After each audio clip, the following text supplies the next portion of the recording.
ശ്രീകൃഷ്ണാർപ്പണമായി വരേണമഖിലം ചിന്തിപ്പതും ചൊൽവതും ചെയ്തിടുന്നതും ഉള്ളിലാഗ്രഹമുറന്നീടായിക മറ്റൊന്നിലും പീലിപ്പൊന്മുടിമാലയും മുരളിയും പൂണ്ടേറെ മിന്നിടുമീ ബാലബ്രഹ്മമകക്കുരുന്നിൽ വിളയാടനം നമുക്കങ്ങനെ. ശ്രീ ഗുരുവായൂരപ്പ ശരണം. സാന്ദ്രാനന്ദാവബോധാത്മകമനുപമിതം കാലദേശാവധിഭ്യാം നിർമുക്തം നിത്യമുക്തം നിഗമശതസഹസ്രേണ നിർഭാസ്യമാനം അസ്പഷ്ടം ദൃഷ്ടമാത്രേ പുനരുരു പുരുഷാർത്ഥാത്മകം ബ്രഹ്മതത്വം തത്താവദ്ഭാതി സാക്ഷാൽ ഗുരുപവനപുരേ ഹന്തഭാഗ്യം ജനാനാം. ശ്രീ ഗുരുവായൂരപ്പ ശരണം. ജനനീം ശാരദാം ദേവീം രാമകൃഷ്ണം ജഗദ്ഗുരും പാദപദ്മേ തയോ ശ്രിത്വാ പ്രണമാമി മുഹുർമുഹു. ജഗദംബികാ സ്മരണം. ശ്രീമഹാദേവ്യേ നമ. നാരായണനു സഖിയാകിയ പാണ്ഡവന്റെ ഭാരിച്ച ദുർമതമടക്കി വരം കൊടുത്ത കിരാതരൂപധരിയാകിയ ചന്ദ്രചൂടൻ കാരുണ്യമെങ്കലരുളീടുക സർവകാലം. നമ പാർവതീപതയേ. ഹര ഹര മഹാദേവ. ഭഗവാനും ഭഗവാന്റെ പ്രതിരൂപങ്ങളായിരിക്കുന്ന എല്ലാ ഭക്തജനങ്ങൾക്കും എൻ്റെ വിനീത നമസ്കാരം. ഇന്ന് നമുക്ക് 96-ാമത്തെ ദശകമാണ് ചെയ്യേണ്ടത്. 96-ാമത്തെ ദശകം.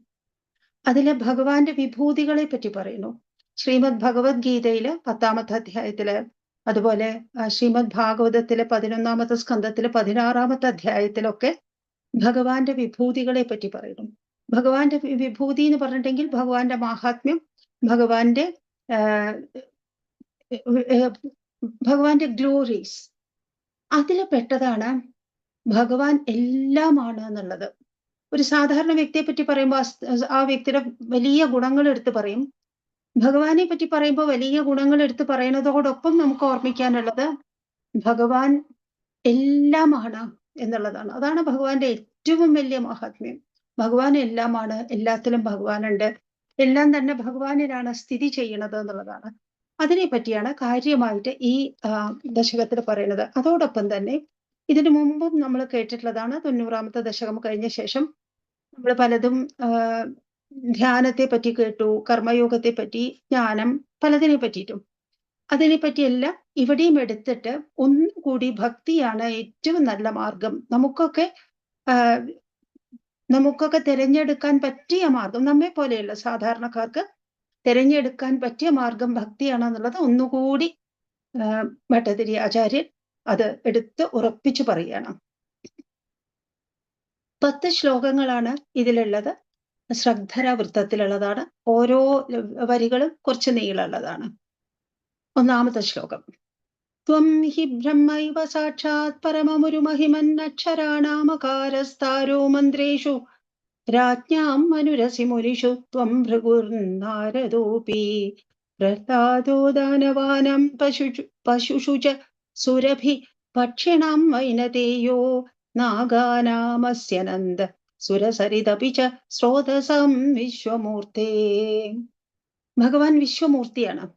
വിശ്വമൂർത്തി എന്ന് പറഞ്ഞിട്ടുണ്ടെങ്കിൽ ഭഗവാൻ എല്ലാമാണ്. ഈ ലോകത്തിലെ ഏത് വസ്തു എടുത്തിട്ടുണ്ടെങ്കിലും അത് ഭഗവാന്റെ ഒരു വകഭേദം തന്നെയാണ്. അങ്ങനെയുള്ള ഈ ലോകത്തിലെ എത്ര ബ്രഹ്മാണ്ടങ്ങളുണ്ടോ അത്രയും ബ്രഹ്മാണ്ടങ്ങളിലെ വസ്തുക്കളെല്ലാം തന്നെ ജീവനുള്ളതാണെങ്കിലും അല്ലാത്തതാണെങ്കിലും, ചലിക്കുന്നതാണെങ്കിലും അല്ലാത്തതാണെങ്കിലും, സ്ഥാവര ജംഗമങ്ങളാവട്ടെ ചരാചരങ്ങളാവട്ടെ, എല്ലാം തന്നെ ഭഗവാന്റെ രൂപഭേദങ്ങളാണ്. അതുകൊണ്ട് ഭഗവാൻ ആരാണെന്ന് ചോദിച്ചാൽ ഈ ലോകം തന്നെയാണ് ഭഗവാന്റെ രൂപം. ലോകം തന്നെയാണ്. അതിൽ ഓരോ അംഗങ്ങളെ എടുത്താലും അത് തന്നെയാണ് ഭഗവാന്റെ രൂപം. അങ്ങനെ ഓരോന്നും എടുത്തു പറയുമ്പോൾ നമുക്കൊരു കാര്യം കൂടി ഓർമ്മിക്കാം എളുപ്പത്തിന് വേണ്ടിയിട്ട്. എത്രയോ അക്ഷരങ്ങളുണ്ട്. ആ ഈ എന്ന് തുടങ്ങിയിട്ടുള്ള അക്ഷരങ്ങൾ. അതിൽ 1-ാമത്തെ അക്ഷരം ആ എന്നുള്ളതാണ്. അത് ഭഗവാനാണെന്ന് ഓർമ്മിച്ചാൽ നമുക്ക് ആ എന്നതിന്റെ പോലെ മറ്റെല്ലാ അക്ഷരങ്ങളും ഭഗവാനാണെന്ന് ഓർമ്മിക്കാം. ഒരു ചെടികളിൽ ഞാൻ തുളസിയാണെന്ന് ഭഗവാൻ പറഞ്ഞിട്ടുണ്ടെങ്കിലും തുളസി ഭഗവാനാണ്. ആ തുളസി ഏതൊരു ചെടിയുടെ ഗ്രൂപ്പിൽ നിന്നാണോ ഗണത്തിൽ നിന്നാണോ എടുത്തിട്ടുള്ളത്, ഏതൊരു ചെടികളുടെ ഫാമിലിയിൽ നിന്നാണോ എടുത്തിട്ടുള്ളത്, ആ ചെടികളൊക്കെ തന്നെ ഭഗവാനാണ്. പരുന്തുകളിൽ ഞാൻ വൈനതേയനാണ്, ഞാനാണ് ഗരുഡൻ, ഞാനാണ് എന്ന് പറഞ്ഞാല് എല്ലാ പരുന്തുകളെക്കാട്ടിലും ശക്തിയുള്ളതായിട്ട് നമ്മൾ ഗരുഡനെ കാണുന്നുണ്ട്. ആ ഗരുഡൻ ഞാനാണ്, ഭഗവാനാണ്. അതേപോലെ ഗരുഡൻ ഏതൊരു ഫാമിലിയിൽ നിന്നാണോ വന്നിട്ടുള്ളത്, ആ എല്ലാ പക്ഷികളും ഭഗവാൻ തന്നെയാണ്. ഒരു പക്ഷിയുടെ ഗണം എടുക്കുകയാണെങ്കിൽ എല്ലാ പക്ഷികളും ഭഗവാൻ തന്നെയാണ്. എല്ലാം ഭഗവാനാണെന്ന് എടുത്തു പറയാൻ വേണ്ടിയിട്ടാണ് ഓരോരോ ഗ്രൂപ്പുകൾ എടുത്തിട്ട്, കൂട്ടങ്ങൾ എടുത്തിട്ട് അതിലേറ്റവും നല്ലത് ഞാനാണ് എന്ന് നമുക്ക് പറഞ്ഞ് മനസ്സിലാക്കി തരുന്നത്. ത്വം ഹി ബ്രഹ്മൈവ സാക്ഷാത് പരമുരു ഉരുമഹിമൻ അക്ഷരാണാമകാരം അകാരഹ. അതായത് ഭഗവാനെ അവിടുന്ന് വലിയ മഹാത്മ്യശാലിയാണ്, കുറച്ചൊന്നുമല്ല. ഒരു മഹിമ അല്പമല്ല, വളരെയധികം അനൽപമായിട്ടുള്ളത്, ഏറ്റവും അധികം മഹാത്മ്യമുള്ളതാണ് ഭഗവാൻ. ഗുരുവായൂരപ്പ അവിടുന്ന് പരബ്രഹ്മം തന്നെയാണ്, ബ്രഹ്മം തന്നെയാണ്. അപ്പൊ പിന്നെ ബ്രഹ്മത്തിലല്ലാതെ മറ്റൊന്നും ഇവിടെ ഇല്ല. എല്ലാം ബ്രഹ്മത്തിൽ തന്നെയാണ് സ്ഥിതി ചെയ്യുന്നത്. ബ്രഹ്മം എല്ലാത്തിലും സ്ഥിതി ചെയ്യുന്നു. ശൂന്യതയിൽ പോലും ബ്രഹ്മമുണ്ട്. ഒരു ശവശരീരത്തിൽ പോലും ബ്രഹ്മമുണ്ട്. ബ്രഹ്മമില്ലാതെ അല്ലാതെ ഒന്നും ഇവിടെ ഇല്ല. അങ്ങനെയുള്ള അവിടുന്ന് അക്ഷരങ്ങളില് അവിടുന്നാണ് ഞാനാണ് ആ എന്നുള്ളത്. അപ്പൊ ഇവിടെ ഭഗവത്ഗീതയിൽ ഭഗവാൻ അർജുനനോട് പറയാണ്, ഭാഗവതത്തില് ഭഗവാൻ ഉദ്ധവനോട് പറയാണ്. അപ്പൊ ഞാൻ എന്ന് പറയും. ഇവിടെ ഭട്ടതിരി ആചാര്യൻ അവിടെ ഗുരുവായൂരില് അകത്തിരുന്നിട്ട് വാതിൽമാടത്തിൽ ഇരുന്നിട്ട്, തെക്കേ വാതിൽമാടത്തിൽ ഇരുന്നിട്ട് ഭഗവാനെ അങ്ങനെ നോക്കി ശ്രീകോവിലിൽ കണ്ടുകൊണ്ടാണ് പറയുന്നത്. അപ്പോ ഇതൊക്കെ അങ്ങാണ് പറയണു. ഭഗവാനെ ഭഗവാൻ പറയുമ്പോൾ ഞാനാണെന്ന് പറയും, നമ്മളൊക്കെ പറയുമ്പോൾ ഭഗവാനാണ് എന്ന് പറയും. എന്തൊക്കെയാണ് ഭഗവാനായിട്ട് ഇവിടെ കാണിച്ചിരിക്കുന്നത്? അക്ഷരങ്ങളിൽ അകാരം, അക്ഷരാണാം അകാരം. അകാരം എന്ന് പറഞ്ഞാൽ ആ എന്ന് പറഞ്ഞിട്ടുള്ള അക്ഷരം, അത് ഒന്നാമതാണ്. അതുകൊണ്ട് താരോ മന്ത്രേഷു, മന്ത്രങ്ങളില് ഞാൻ ഓം എന്നുള്ളതാണ്. മന്ത്രങ്ങളിൽ അവിടുന്ന് ഓം എന്നുള്ളതാണ്. ഓമിന്റെ പ്രത്യേകത എന്താ വെച്ചാല് ആ മന്ത്രം നമ്മളെ ഈ ഭവസാഗരത്തിന്റെ അപ്പുറത്തേക്ക് കടത്തിവിടുന്നതാണ്. താരക മന്ത്രമാണ്, നമ്മളെ രക്ഷിക്കുന്ന മന്ത്രമാണ്. അതാണ് താരക മന്ത്രം എന്ന് പറഞ്ഞിട്ടുണ്ടെങ്കിൽ അത് നമുക്ക് പലപ്പോഴും രാമ എന്ന് പറയാം, കൃഷ്ണ എന്ന് പറയാം. ഓം എന്ന് പറഞ്ഞാൽ എല്ലാമായി. അപ്പൊ നമുക്കൊരു പ്രത്യേക വ്യക്തിയെ അല്ല പറയണത്. ഓം എന്ന് പറഞ്ഞാൽ ഭഗവതിയാണ്, ഭഗവാനാണ്, എല്ലാമാണ്. ആ ഓം എന്നുള്ളതാണ് ഞാൻ. മന്ത്രങ്ങളിൽ ഞാൻ ഓം എന്നുള്ളതാണ്. രാജ്ഞാം മനുരസി, രാജാക്കന്മാരിലോ ഞാൻ മനുവാണ്, വൈവസ്വത മനു എന്ന് നമ്മൾ പറയും. സ്വയംഭുവ മനു എന്ന് പറയും. മനുക്കളിൽ ഒന്നാമതായിട്ടുള്ളത് സ്വയംഭുവ മനുവാണ്. ആ സ്വയംഭുവ മനുവാണ് ഞാൻ. രാജാക്കന്മാരിൽ ഒന്നാമനായിട്ടുള്ള മനു, അത് ഞാനാണ്. മുനിഷു ത്വം ഭൃഗുർ നാരദോപി, ഹേ ഭഗവാനെ അവിടുന്ന് മുനികളില് ഭൃഗുവുമാണ്, നാരദനുമാണ്. സാധാരണ നമ്മള് 2-3 തരം ഋഷികളെ പറ്റി പറയാറുണ്ട്. സാധാരണ അപ്പൊ ബ്രാഹ്മണന്മാരായിട്ടുള്ള മഹർഷിമാര്, അവരെയൊക്കെ നമ്മൾ ബ്രഹ്മർഷി എന്ന് പറയും. ഇപ്പൊ നമ്മൾ മലയാളത്തിൽ പറയുമ്പം ഇന്ന നമ്പൂതിരി, നാരായണൻ നമ്പൂതിരിയാണ് ഉദ്ഘാടനം ചെയ്യുന്നത് എന്നുള്ളതിന് നമ്മൾ പറയും ബ്രഹ്മശ്രീ നാരായണൻ നമ്പൂതിരി എന്ന് പറയും. സാധാരണ ആൾക്കാരെ പറ്റി പറയുമ്പോൾ നമ്മൾ ശ്രീ എന്ന് പറയും. നമ്പൂതിരിമാരെയൊക്കെ പറ്റി പറയുമ്പോൾ ബ്രഹ്മശ്രീ, അയ്യങ്കാരാണ്, നമ്മൾ ബ്രഹ്മശ്രീ എന്ന് പറയും. അതുപോലെ ബ്രഹ്മർഷി എന്ന് പറഞ്ഞിട്ടുണ്ടെങ്കിൽ അങ്ങനെ ബ്രാഹ്മണ്യം എന്ന് പറഞ്ഞിട്ടുണ്ടെങ്കിൽ അത് ജാതിയാണെന്ന് വിചാരിക്കേണ്ട, പിന്നെ ഒരു വർഗമാണെന്ന് വിചാരിക്കേണ്ട. ആർക്കൊക്കെയാണോ ബ്രാഹ്മണ്യമുള്ളത്, ആർക്കൊക്കെയാണോ സാത്വിക സ്വഭാവമുള്ളത്, അങ്ങനെ എടുത്താലും മതി. അതില് അങ്ങനെയുള്ള ബ്രഹ്മർഷിമാരില്, ആ ബ്രാഹ്മണ്യമുള്ള ഋഷിമാരില് ഞാൻ ഭൃഗുവാണ്. ഭൃഗു എന്ന് പറഞ്ഞാൽ ലക്ഷ്മി ദേവിയുടെ അച്ഛൻ എന്ന് പറയാറുണ്ട്. ഭൃഗു മഹർഷിയാണ് ഞാൻ എന്ന് ഭഗവാനോട് അങ്ങോട്ട് പറയാണ് മേൽപ്പത്തൂർ ആചാര്യൻ. അതുപോലെ ദേവർഷിമാര് എന്ന് പറയാറുണ്ട്. ദേവന്മാരിൽ ഋഷികളുണ്ട്. ആ ഋഷികളെ നമ്മൾ ദേവർഷി എന്ന് പറയും. രാജാക്കന്മാര്, അവര് ബ്രാഹ്മണരൊന്നുമല്ല, രാജാക്കന്മാരാണ്. അങ്ങനെയുള്ള രാജാക്കന്മാര് ഋഷികളായി തീരുമ്പോൾ നമ്മൾ അവരെ രാജർഷി എന്ന് പറയും. അങ്ങനെയാണ് വിശ്വാമിത്രനെ നമ്മൾ രാജർഷി എന്ന് പറയും, വസിഷ്ഠനെ ബ്രഹ്മർഷി എന്ന് പറയും, ശ്രീനാരദ മഹർഷിയെ ദേവർഷി എന്ന് പറയും. അപ്പോ സാധാരണ ബ്രഹ്മർഷിമാരിലാണെങ്കിൽ ഭൃഗു മഹർഷിയാണ്, ദേവർഷിമാരിലാണെങ്കിൽ നാരദനാണ്. രണ്ടുപേരെ എടുത്തു പറഞ്ഞിട്ടുണ്ട്. പ്രഹ്ലാദോ ദാനവാനം, ദാനവന്മാര്, ദൈത്യന്മാര്, ഇതൊക്കെ അസുരന്മാരുടെ ഓരോരോ ഗ്രൂപ്പുകളാണ്. അതില് ഞാൻ പ്രഹ്ലാദനാണ്. എന്താണ് പ്രഹ്ലാദന്റെ പ്രത്യേകത? പ്രഹ്ലാദൻ ഗർഭത്തിലിരിക്കുമ്പോ തന്നെ, അമ്മയുടെ ഗർഭത്തിലിരിക്കുമ്പോ തന്നെ ഭഗവാനെ പറ്റി കേട്ടിട്ടുണ്ട്. ആ കേട്ടത് മറന്നില്ല, പുറത്തു വന്നപ്പോ മറന്നില്ല. അസുരനാണെങ്കിലും ആസുരിക സ്വഭാവങ്ങൾ ഉണ്ടാവാൻ നിമിത്തമുണ്ടെങ്കിലും ഭഗവാൻ പ്രഹ്ലാദൻ എപ്പോഴും ഭഗവാനെ ഓർമ്മിച്ചിരുന്ന വലിയ ഭക്തനാണ്. ആ ദാനവന്മാരിൽ ഞാൻ പ്രഹ്ലാദനാണ്. പശുഷു ച സുരഭി, പശുക്കളില്, മൃഗങ്ങളില് ഞാൻ കാമധേനുവാണ്, സുരഭിയാണ്.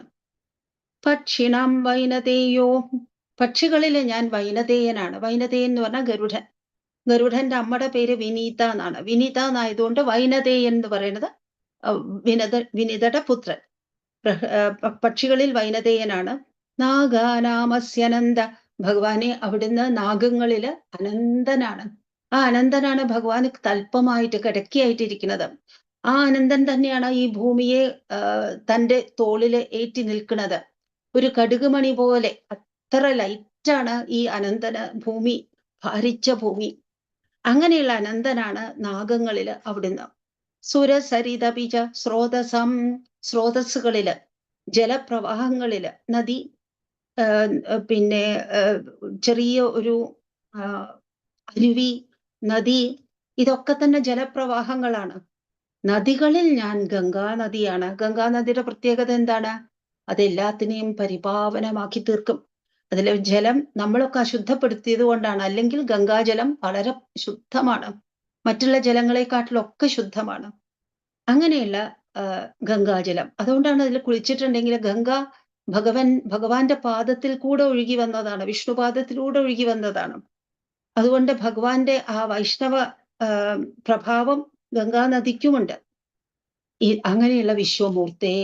അപ്പൊ ഇത് ഒരു കുറേ കൂട്ടങ്ങളില് ഓരോന്നോരോന്ന് എടുത്ത് പറയുമ്പോൾ അത് മാത്രമാണെന്ന് വിചാരിക്കരുത്. അവിടുന്ന് വിശ്വമൂർത്തിയാണ്. അങ്ങനെയുള്ള വിശ്വമൂർത്തിയുടെ മഹാത്മ്യം ആർക്ക് പറയാൻ പറ്റും? അങ്ങനെയുള്ള വിശ്വമൂർത്തിയെ ആശ്രയിക്കുക എന്നുള്ളതാണ് നമുക്ക് ചെയ്യാൻ പറ്റുന്നത്.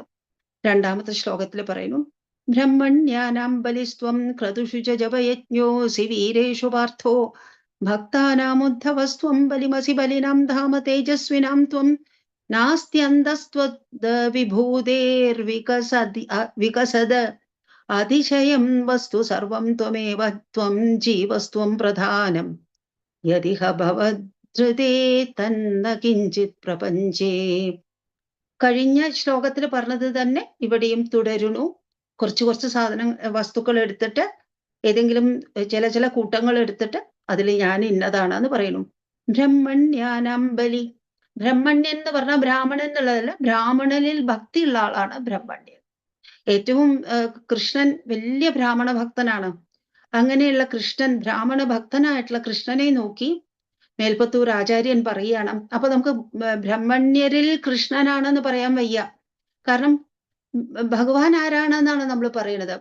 ബ്രഹ്മണ്യരിൽ ഏറ്റവും വലിയ ബ്രാഹ്മണ ഭക്തൻ ബലിയാണ്, മഹാബലിയാണ്. അതുകൊണ്ടാണ് മഹാബലിയുടെ യാഗശാലയിലേക്ക് വാമനൻ വന്നു. വാമനൻ അപ്പ പൂണൂലിട്ടിട്ട്, അപ്പോ ഉപനയനം കഴിഞ്ഞിട്ട് 7-8 വയസ്സായിട്ടുള്ള കുട്ടിയായിട്ടാണ് വരുന്നത്. അപ്പൊ ഇട്ടിട്ടുള്ള പൂണൂലാണ്, പുതിയതായിട്ടുള്ള പൂണൂലാണ്. പക്ഷെ ബ്രാഹ്മണ ബാലനാണ്. അതാണ് എങ്ങനെയൊക്കെയാണ് ആരാധിക്കേണ്ടതെന്ന് അറിയില്ല. അവിടുന്ന് സൂര്യനാണോ ചന്ദ്രനാണോ അഗ്നികളാണോ അങ്ങനെ പറഞ്ഞിട്ട് വേഗം കാല് കഴിക്കുന്നുണ്ട്. എന്നിട്ട് പറയും, വേണ്ടത് ചോദിച്ചോളൂ, ഞാൻ തരാം എന്ന് പറയും. അപ്പോ അത് കേട്ട സമയത്ത് ശുക്രാചാര്യര് പറയും, ബലി അസുരനാണ്, അസുരന്മാരുടെ ആചാര്യനാണ് ശുക്രാചാര്യര്. ശുക്രാചാര്യര് പറയും, കൊടുക്കരുതേ. അങ്ങനെ പറഞ്ഞിട്ട് കയ്യിൽ ജലം എടുത്തിട്ട് ഉപചാരപൂർവ്വം ഫോമലായിട്ട് കൊടുക്കാൻ വേണ്ടി പുറപ്പെടുകയാണ്, ചോദിക്കുന്നതൊക്കെ. ചോദിക്കരുതേ. 3 അടി മണ്ണ് വേണമെന്ന് പറയുമ്പോഴാണ് ചോദിക്കാൻ കൊടുക്കണത്. ചെറിയ കുട്ടിയുടെ കാല് കൊണ്ട് അളന്നെടുക്കണ 3 അടിക്ക് എന്ത് പഞ്ഞം, എന്ത് ബുദ്ധിമുട്ട് അത് കൊടുക്കാൻ. ആ സമയത്ത് ശുക്രാചാര്യർ പറയും, കൊടുക്കരുതേ, ഇത് ഹരിയാണ്. ഛലരൂപത്തില് ഇങ്ങനെ സ്വന്തം രൂപം മറച്ചു വെച്ച് വന്നിരിക്കുകയാണ്, കൊടുക്കരുതേ.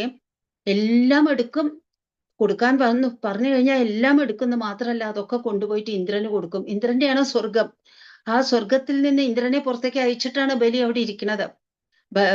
ഇന്ദ്രന്റെ അമ്മയായിട്ടുള്ള അതിഥി ദേവിയുടെ പ്രാർത്ഥന, എന്റെ മകൻ അർഹിക്കുന്നത് എന്റെ മകന് കിട്ടണം. ദേവന്മാർക്ക് ഉള്ളതാണ് ആ സ്വർഗം, അത് അവർക്ക് കിട്ടണം എന്നുള്ളതാണ്. ആ പ്രാർത്ഥന പൂർത്തീകരിക്കാൻ വേണ്ടിയിട്ടാണ് വാമനൻ ഇവിടെ വന്നിട്ടുള്ളത്. കൊടുക്കരുതെന്ന് പറയും. അപ്പോഴും ബലി വിചാരിക്കുന്നത്, കൊടുത്താൽ എന്ത്, ഭഗവാനെ ഉദ്ദേശിച്ചിട്ടല്ലേ ഈ യജ്ഞം ചെയ്യണത്. അങ്ങനെയുള്ള ഒരു യജ്ഞം നടക്കുമ്പോഴാണ് അവിടേക്ക് കയറി ചെന്നത്. ആ യജ്ഞത്തിൽ ഏതൊരു ഭഗവാനെ ആരാധിക്കണോ ആ ഭഗവാൻ തന്നെ ഇവിടെ വന്നിട്ടുണ്ടെങ്കിൽ ഇതിൽ പരം ഈ യജ്ഞത്തിന്റെ സാഫല്യം എന്താണ് എന്ന് പറയണം. മാത്രമല്ല ഒരു ബ്രാഹ്മണ ബാലന്റെ രൂപത്തിലാണ് വന്നിരിക്കുന്നത്. അപ്പോ ഗുരു പറഞ്ഞാലും ഗുരുവിനെ മുഷിപ്പിച്ചാലും വേണ്ടില്ല, ഇത് ഞാൻ കൊടുക്കും എന്ന് പറയണം. അങ്ങനെയുള്ള ബലിയാണ് ബ്രാഹ്മണ ഭക്തരിലെ ഏറ്റവും വലിയ ഭക്തൻ. ബ്രാഹ്മണ ഭക്തനാണ്, അത് ഞാനാണ്. ക്രതുഷുജ ജപയജ്ഞോസി. നമ്മൾ യജ്ഞത്തിനെ പറ്റി പറയും. വലിയ വലിയ ഹോമങ്ങള്, വലിയ വലിയ യാഗങ്ങള്, യജ്ഞങ്ങള്, അതൊക്കെ ചെയ്യാൻ വളരെ ബുദ്ധിമുട്ടുള്ള കാര്യങ്ങളാണ്. എന്നാൽ നാമജപാവട്ടെ ഇരുന്നിട്ട് അതിനൊരു ഒരു സ്ഥലശുദ്ധി കാണണ്ട. യജ്ഞം നടത്തണമെങ്കിൽ ആ സ്ഥലം വൃത്തിയാക്കണം, സ്ഥലശുദ്ധി. യജ്ഞത്തിന് വേണ്ടി കൊണ്ടുവരുന്ന വസ്തുക്കളൊക്കെ പവിത്രീകരിക്കണം, അത് വസ്തുശുദ്ധി, ദ്രവ്യശുദ്ധി. പിന്നെയോ ചെയ്യുന്ന ആൾക്കാർ വ്രതമെടുത്തിട്ട് വേണം ചെയ്യാൻ. ഇതൊന്നും വേണ്ട. ഇരുന്നിട്ട് ഒരു വസ്തുക്കളും ആവശ്യമില്ല. എന്നൊരു നിലത്ത് ഒരു പായോ എന്തെങ്കിലും ഒന്ന് വിരിച്ചിട്ട് ഇരിക്കേ വേണ്ടു. എന്നിട്ട് അതിന് വെള്ളം അടുത്ത് വെക്കണം, വെള്ളം വേണം, ഹോമം, തീ വേണം, ഒന്നും വേണ്ട. അങ്ങനെയുള്ള ജപയജ്ഞമാണ് ഏറ്റവും അധികം യജ്ഞങ്ങളിൽ വെച്ച് ഏറ്റവും വലുത്. ക്രതുഷു എന്ന് പറഞ്ഞാൽ യജ്ഞങ്ങളില് ജപയജ്ഞോസ്മി, ജപിക്കൂ, ജപം തന്നെയാണ് യജ്ഞം. വീരേഷു പാർത്ഥോ, വീരന്മാരില്, വില്ലാളി വീരന്മാരില് ഞാൻ പാർത്ഥനാണ്, അർജുനനാണ്. ഭക്താനാമുദ്ധവ, ഭക്തന്മാരിൽ അവിടുന്ന് ഭക്തന്മാരിൽ ഉദ്ധവനാണ്. ഉദ്ധവൻ ഭഗവാൻ അല്ലാതെ ഉദ്ധവന് മറ്റൊന്നുമില്ല. ഭഗവാൻ പോവാൻ വേണ്ടി, അതായത് ഭഗവാന്റെ സ്വധാമഗമനം അറിഞ്ഞ സമയത്ത് ഉദ്ധവന് ഇവിടെ ഇരിക്കാനാണ് ഭഗവാൻ കൊടുത്തിട്ടുള്ള നിയോഗം. ആ സമയത്ത് ഇവിടെയൊന്നും ഇരിക്കണ്ട, ഇനി ഭഗവാനെ കണ്ട കണ്ണുകൊണ്ട് ഇനി വേറൊന്നും കാണണ്ട. അപ്പോ ഭഗവാൻ തന്നെ പറയാണ്, ഗച്ഛോദ്ധവ, എവിടെ, ബദരിയിലേക്ക് പോയിക്കോളൂ എന്ന് പറയണം. അങ്ങനെയുള്ള ഉദ്ധവനാണ് ഏറ്റവും വലിയ ഭക്തൻ. അത് ഭക്തന്മാരിൽ അവിടുന്ന് ഉദ്ധവനാണ്. ബലിമസി ബലിനാം, ബലശാലികളുടെ ശക്തി അവിടുന്നാണ്. ധാമ തേജസ്വിനാം, തേജസ്വികളുടെ, നല്ല തേജസ്സുള്ള ആൾക്കാരുടെ തേജസ്, അതും ഭഗവാൻ തന്നെയാണ്. നാസ്ത്യന്തസ്ത്വത് വിഭൂതേർ, അവിടുത്തെ വിഭൂതിക്കുണ്ടോ അവസാനം? ഒരു അന്തവുമില്ല, ഒരു അന്ത്യം ഇല്ല, അവസാനമില്ലാത്തതാണ് അവിടുത്തെ വിഭൂതി, ഐശ്വര്യം. വികസത് അതിശയം, ഇവിടെ എന്തില് തേജസ് കാണണോ, എന്തില് നന്മ കാണണോ, എന്തില് ശക്തി കാണണോ, അതൊക്കെ അവിടുന്നാണ്. അവിടുന്നല്ലാതെ മറ്റൊന്നില്ല അവിടെ. വസ്തു സർവം ത്വമേവ, അവിടുന്ന് തന്നെയാണ് ഈ ലോകത്തിലത്തെ എല്ലാ വസ്തുക്കളും. ത്വം ജീവസ്ത്വം പ്രധാനം യതിഹ, നമ്മൾ ഈ പിന്നിലേക്ക് പോയാല് വസ്തുക്കളെയൊക്കെ മാറ്റി പിന്നിലേക്ക് പോയാൽ ഒരു ജീവൻ, ആ ജീവൻ, പ്രകൃതി, ജീവൻ, ഇതൊക്കെ ആദിമ വസ്തുക്കളാണ്. അവിടെ എത്തിയാലും അവിടെ ജീവനായിട്ട്, ജീവാത്മാവായിട്ടിരിക്കുന്നതും ഭഗവാനാണ്. പുരുഷനായിട്ട് പ്രധാനം പ്രകൃതിയായിട്ടിരിക്കുന്നതും, ജഡമായിട്ടുള്ള പ്രകൃതിയാണെങ്കിലും ജീവത്തായിട്ടുള്ള ജീവനാണെങ്കിലും അത് ഭഗവാൻ തന്നെയാണ്.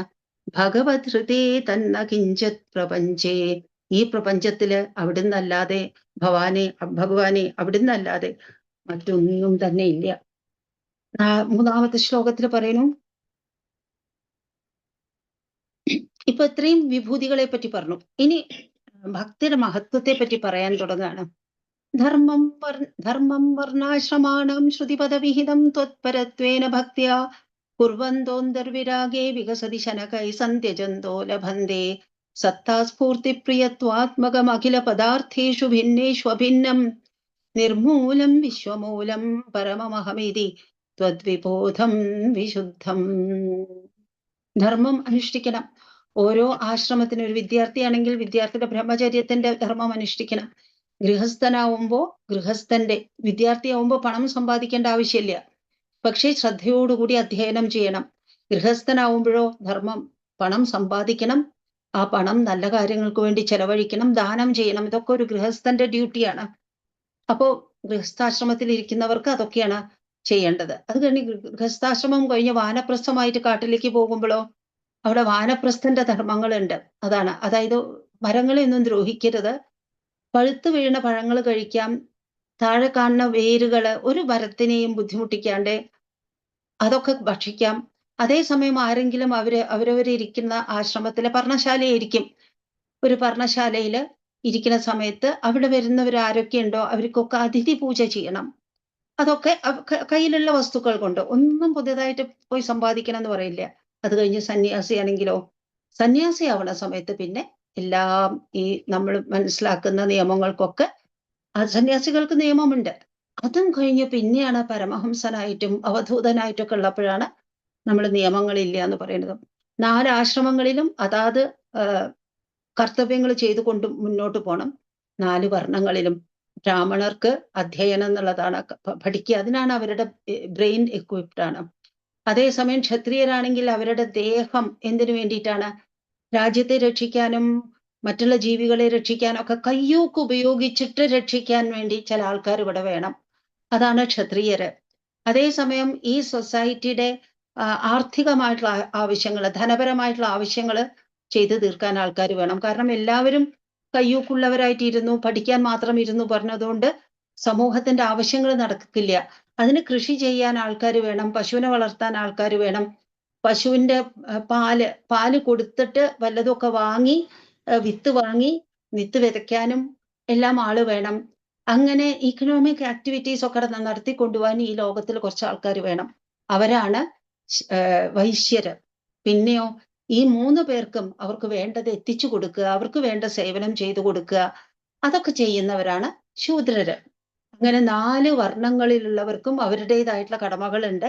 അതൊക്കെ വർണ്ണാശ്രമ ധർമ്മങ്ങള് വേദം പറഞ്ഞതുപോലെ, വേദത്തിൽ പറഞ്ഞിട്ടുള്ളത് പോലെ ശ്രുതി പഥവിഹിതം, വേദം കാണിച്ചു തന്നിട്ടുള്ള മാർഗത്തിലൂടെ ഇതൊക്കെ നമുക്ക് സാധാരണ ജീവിതത്തിൽ നമ്മൾ ഇതൊക്കെ തന്നെയാണ്, വേദം പറഞ്ഞ മാർഗത്തിൽ കൂടെ തന്നെയാണ് നമ്മൾ പോണത്. അതിൽ തെറ്റി നമുക്കൊരു ആലോചിക്കേണ്ടി വരില്ല. കാരണം നമ്മളുടെയൊക്കെ ട്രെയിനിങ് കൊണ്ടും നമ്മളൊക്കെ കാലാകാലങ്ങളായിട്ട് നമ്മുടെ റേഷ്യൽ സ്മൃതി ഉണ്ട്, നമുക്ക് റേഷ്യൽ മെമ്മറി ഉണ്ട്. അതൊക്കെ വെച്ച് നോക്കുമ്പോൾ നമ്മൾ അത് കൂടെ തന്നെ പോവുക. പിന്നെ ചിലര് വിപ്ലവാത്മകമായിട്ട് എന്തെങ്കിലും എടുത്തു ചാടി ചെയ്യണം എന്നുള്ള നിർബന്ധത്തോട് കൂടിയിട്ട് വാശി പിടിച്ചിട്ട് വെല്ലുവിളിക്കുമ്പോൾ മാത്രമാണ് നമ്മൾ വേദം പറഞ്ഞ മാർഗത്തിൽ നിന്ന് തെന്നിപ്പോണത്. അപ്പോ വേദം പറഞ്ഞ മാർഗത്തിലൂടെ വർണ്ണാശ്രമങ്ങളൊക്കെ നടത്തുന്ന സമയത്ത് എന്ത് വരും? കുറച്ചു കഴിഞ്ഞാൽ ഭഗവാനില്, അപ്പോ ഇതൊക്കെ ചെയ്യണ സമയത്ത് ഭക്തിയോട് കൂടിയിട്ട് ഭഗവാന്റെ മനസ്സും കൂടി അങ്ങോട്ട് അർപ്പിച്ചു കഴിഞ്ഞാലുണ്ടല്ലോ, പിന്നെ നമുക്ക് പതുക്കെ പതുക്കെ ആയിട്ട് ക്രമേണയായിട്ട് നമുക്ക് പല കാര്യങ്ങളിലും ആസക്തി ഇല്ലാതെ വരും.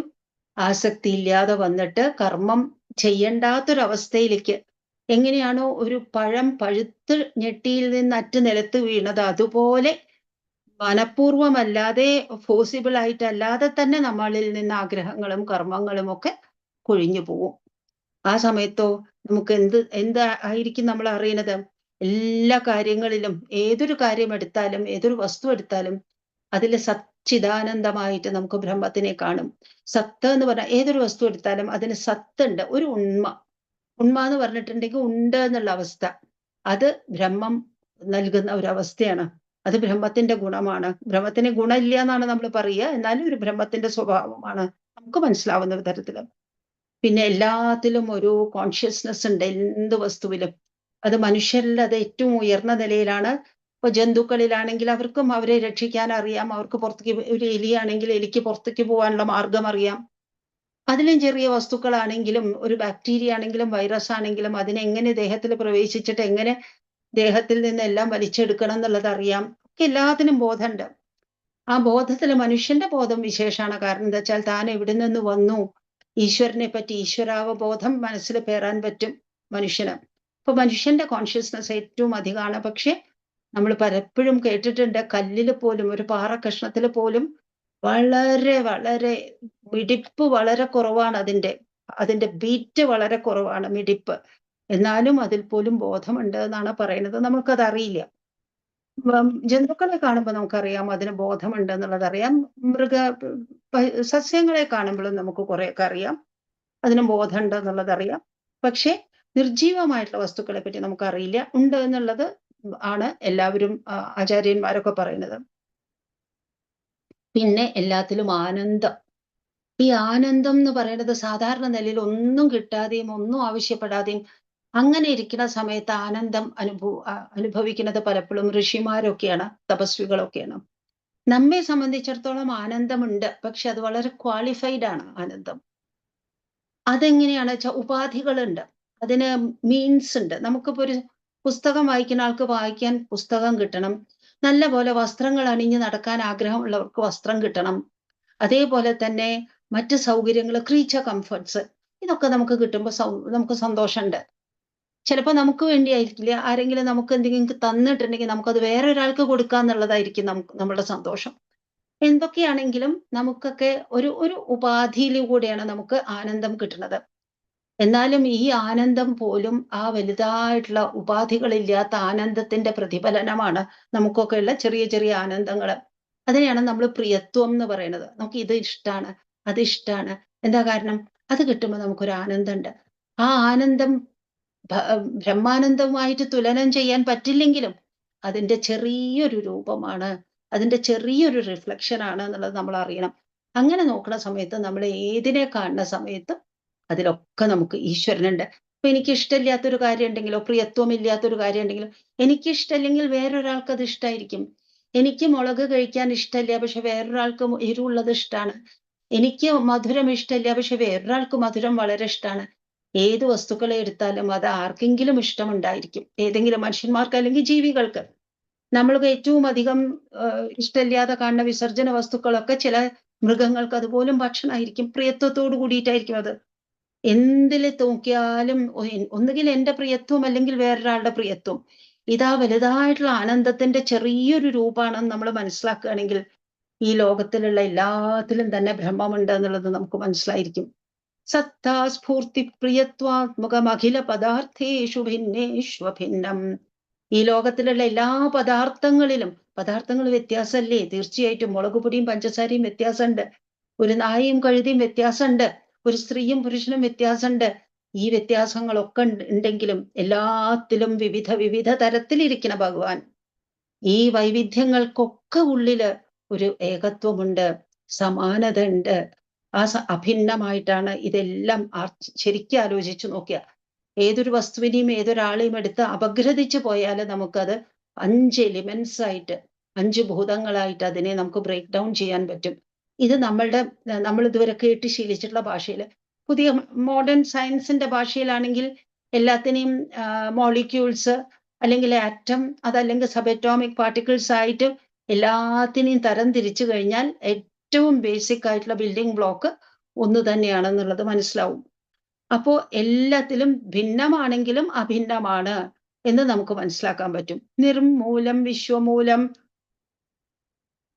ഓപ്പോസിറ്റ്സിനെ കൊണ്ടുവന്നിരിക്കുകയാണ്. ഭിന്നമാണെങ്കിലും അഭിന്നമാണ്, നിർമൂലമാണ് ഭഗവാൻ, വിശ്വമൂലമാണ്.